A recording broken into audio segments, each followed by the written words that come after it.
काही दिवस आधी मुंबई साकीनाका अंधेरी साईडला एक मॅनहोल होता. मॅनहोल, त्या मॅनहोलमध्ये एक कुटुंबातला व्यक्ती पडला, लहान मुलगा पडला.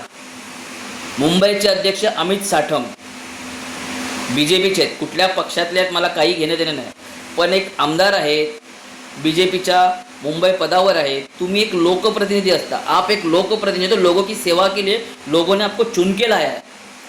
त्या मॅनहोलला ओपन केलं जातं. बघा, तुम्ही साफ केले का, गटर साफ केले आहेत का, पाणी पावसात, एवढ्या पावसात पाणी तुंबल्यानंतर लोकांच्या घराघरात पाणी जातं, किती जणांचं नुकसान होतं आहे. त्याच्या मधोमध तुम्ही जर कुठे मॅनहोल ओपन केला आहे, तो मॅनहोल ओपन केल्यानंतर आजूबाजूला तुम्हाला सपोर्ट ठेवायला पाहिजे. लोकांना कळेल ना की इथे खड्डा आहे.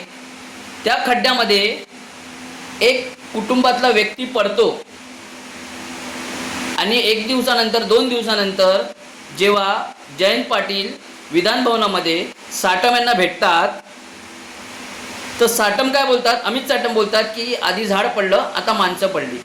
म्हणजे एवढं हसून तुम्ही निर्लज्जासारखे, भडव्यासारखे आपलं तोंड खोलता लोकांसाठी. ज्याच्या घरातला बाप मेलाय, ज्याचा आज तो माणूस जो पडलाय ना, घरातलं दुःख का असेल, जाऊन बघा जावा. तो मुलगा पडलाय, त्याचा बाप पडलाय, तो कोणाचा बाप आहे, कोणाचा मुलगा आहे, कोणाचा लेक आहे, ह्याचं दुःख आहे का? तुमच्या घरात दुःख झालं असतं तर होऊ नये, देवाकडे प्रार्थना करीन. पण लोक मेल्यानंतर तुमचं कर्तव्य आहे त्या कुटुंबापर्यंत जाऊन पोचा, त्यांना काही पैसे सरकारच्या मधून द्या. मला माहिती आहे पैशाने काय होणार नाही, पण दुःख त्या घरात आहे. तुम्ही निर्लज्ज लोकांसारखे हसता. तुम्ही लोकप्रतिनिधी म्हणून मला जनतेला सांगायचं, अशा निर्लज्ज लोकांना निवडून का देताय? अरे सगळे एका माळ्याच्या मणी आहेत, ह्यांना घरी बसवा. युवकांनी जागृत व्हा आणि घराघरात अशी क्रांती निर्माण करा की तुमच्यातला गरीबातला कुटुंबातला नगरसेवक आणि आमदार झाला पाहिजे. अशा निर्लज्ज लोकांना निवडून देऊ नका. विधान भवनात जाऊन पैसे खाऊन बसलेत भडवी लोक. अशा निर्लज्ज लोकांना का आपण बसवतोय विधान भवनात?